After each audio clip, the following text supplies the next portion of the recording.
செல்லூர் கோபுரம் சினிமாவில் அப்படியே நீங்கள் படத்துக்கு போயிருந்தேன். பாண்ட வீட்டில் சூரியன் நடித்த கொட்டுக்காளி படத்துக்கு டிக்கெட்டில் கவுண்டரில் டிக்கெட் எடுத்துகிட்டு ஒரு செல்ஃபியை போட்டுட்டு உள்ளே போனோம். என்ட்ரன்ஸில் பார்த்தீங்கன்னா பயங்கரமாக இருந்துச்சு. இப்போ ஒரு எப்படி படம் எதிர்பார்த்து போயிட்டுருந்தோம். இல்லை இது சூரியன் இன்ட்ரடக்ஷன் செம்மையாக இருந்துச்சு. போட்டுவிட்டு அப்படியே படம் உள்ளே போயிட்டு ஒரு 1 hour தான். அப்புறம் இன்ட்ரோல் பிளாக் விட்டுட்டாங்க. இன்ட்ரோல் பிளாக்கில் பார்த்தீங்கன்னா நம்ம அண்ணன் கருடன் குணா அண்ணனை பார்த்தோம். அந்த படத்தில் நடிச்ச தம்பி இருந்தாப்புல.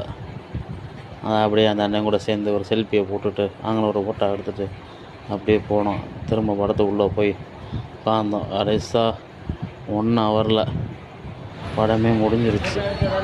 இன்னும் ஒரு ட்விஸ்ட்டு, கிளைமேக்ஸில் முடிக்காமல் போயிட்டாங்க. அதுதான் எல்லாத்துக்கும் தலைவலி. கிளைமேக்ஸே காட்டாமல் போனது பெரிய போச்சு. ஆனால் படம் வேறு லெவல் செம்மையாக இருந்துச்சு.